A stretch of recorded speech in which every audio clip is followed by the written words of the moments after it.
শুভ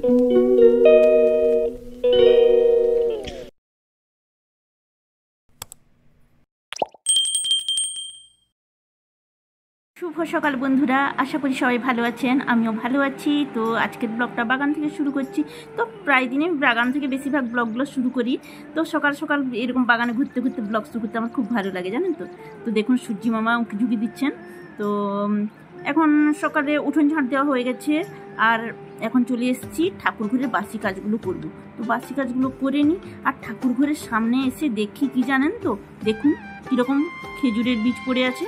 তো ঠাকুর ঘরে যে সমস্ত ফল ছিল, নকুলদানা ছিল, সমস্ত কিছু হনুমানজি এসে সকাল সকাল সমস্ত কিছু খেয়ে নিয়েছেন এবং ছড়িয়ে ছিটিয়ে চারদিক ফেলেছেন। তো হনুমানজির দয়া হয়েছে, তো খেয়েছেন তো খেয়েছেন, সেগুলো কিছু মনে করলে হবে না। দেখুন কীরকম নকুলদানা কৌটা নিয়ে চারিদিকে ফেলেছে ছড়িয়ে ছিটিয়ে, দেখেছেন। তো যাই হোক, এবার ঠাকুর ঘরটা পরিষ্কার করে ফেলি, তারপর বাসন টাসন মেজে ফুল তুলবো এবার। তো বাসন মাজা আমার হয়ে গেছে, এখন ফুল তুলে নিই। চলুন যাই ফুল তুলে নিই।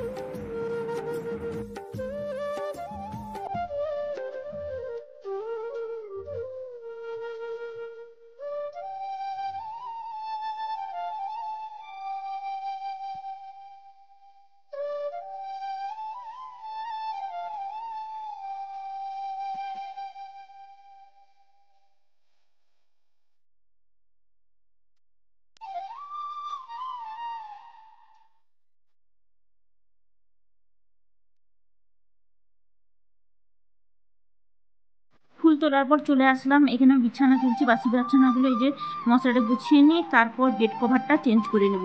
তো করে নিই আমি এখন।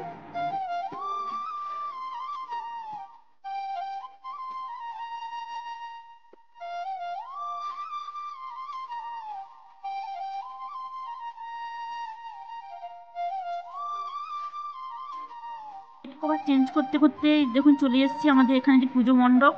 তো পুজো মণ্ডপ এখনো হয়নি, তো এখন আজকে খুঁটি পুজো হচ্ছে।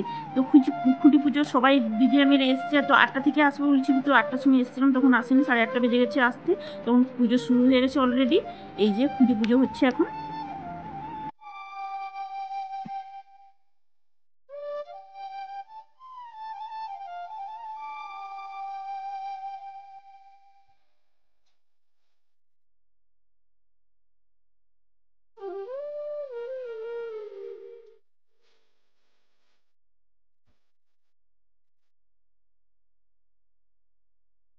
স্নান করে পুজো দিয়ে চলে এসেছি, এখন টিফিন করবো, রান্না বান্নাও করতে হবে। তো আজকে বাড়িতে চিকেন হবে। তো চিকেনটা দেশি মুরগি, তো দেশি মুরগির মাংস হবে আজকে। বলুন তো, টিচার্স ডে উপলক্ষে ছেলে মেয়ে স্যারের বাড়িতে নেমন্তন্ন আছে, ওখানে খাওয়া দাওয়া হবে। সেই জন্য বাড়িতে ওরা খাবে না আজকে দুপুরে, আমি আর আমার হাজবেন্ড খাবো। তো দুজন খাবো, দুজনের জন্য চিকেন এসছে। দেখুন মুরগির মাংস এসছে, 1 কেজি 700 গ্রাম মাংস মিট।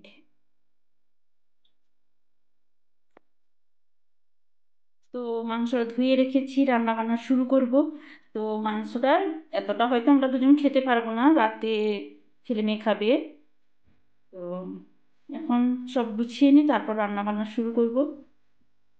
করার পর রান্না শুরু করে দিয়েছি। এই যে মশলা টশলা বেটে এখানে মশলা কষাতে বসিয়ে দিয়েছি, আর এখানে ভাতের হাঁড়ি চাপিয়ে দিয়েছি, ভাত ফুটছে। তো ভাতের মধ্যে কুঁদরি দিয়ে দিয়েছি। আর আজকে রান্না কিছু করব না, মাংস আর কুঁদরি ভাতে দিয়ে আমরা খাবো, আর স্যালাড একটু কাটবো, টক দই আছে, এই দিয়ে খাওয়া হবে। তো রান্নাটা করে নিই এখন। মশলা কষানো হয়ে গেছে, এখন আমি চিকেনটা দিয়ে কষিয়ে নেব।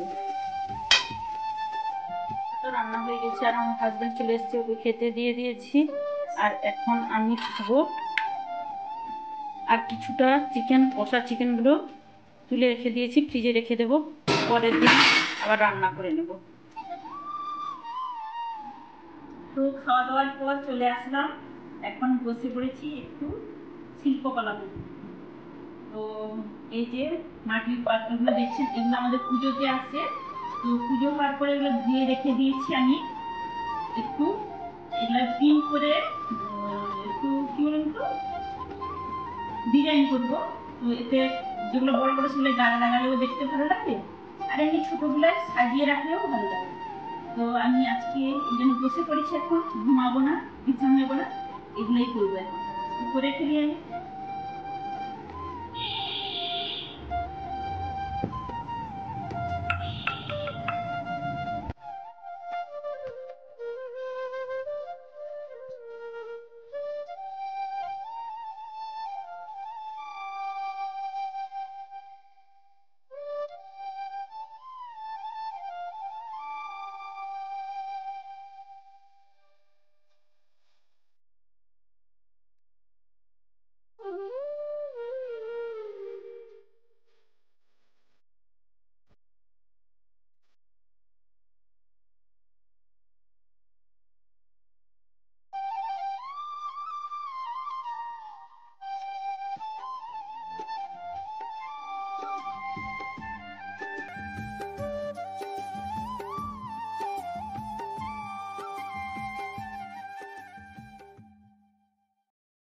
তো একবার প্রাইমার দিয়ে দিলাম, যেরকম বাড়ি রং করার আগে প্রাইমার দিতে হয়, মেকআপ করার আগে প্রাইমার দিতে হয়, সেই রকম এগুলোই যে টবগুলোই, টব নয়, এই যে ঘরগুলোই আমি মাটি পাত্রগুলোই কালার করলাম। তো প্রথমে প্রাইমার দিয়ে দিলাম, তারপর আবার স্টেপ বাই স্টেপ সমস্ত কালার দিতে থাকবো।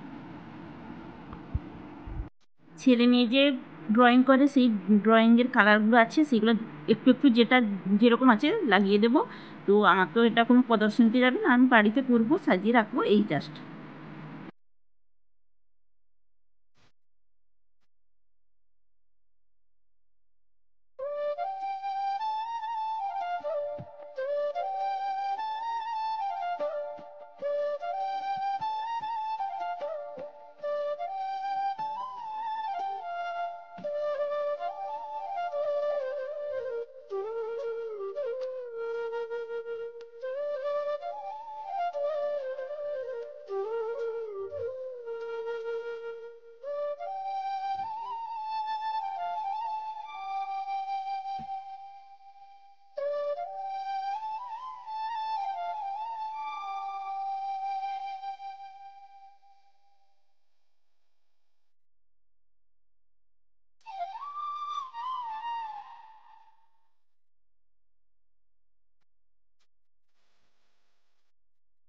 তো সমস্ত মাটির পটগুলো আমি কালার করে ফেলেছি, এইভাবে করেছি। যাই হোক, দেখতে তো ভালো লাগছে। তো এবার দেখি এগুলো কী গাছ বসিয়ে ফেলবো আমি। তো আজকের ব্লগটা এখানেই শেষ করছি। সবাই সুস্থ থাকে, ভালো থাকে।